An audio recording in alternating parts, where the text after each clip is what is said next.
आज मैं और मेरा शौहर आपको जर्मनी के एक छोटे से प्यारे से शहर गोसलार में लेकर जाना चाहेंगे।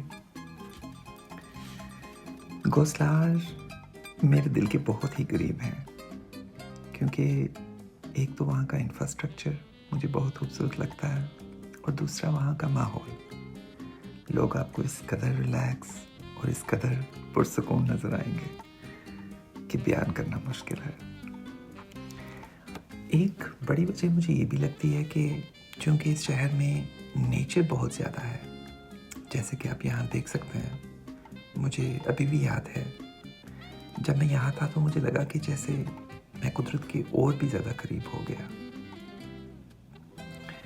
और क्या आप अंदाज़ा कर सकते हैं कि इनमें से ज़्यादातर जो बिल्डिंग्स हैं वो कितनी पुरानी हैं? जनाब, कुछ बिल्डिंग्स यहाँ पे 700 से 800 साल पुरानी हैं, जैसे कि ये वाली। और देखिए किस कदर खूबसूरत है।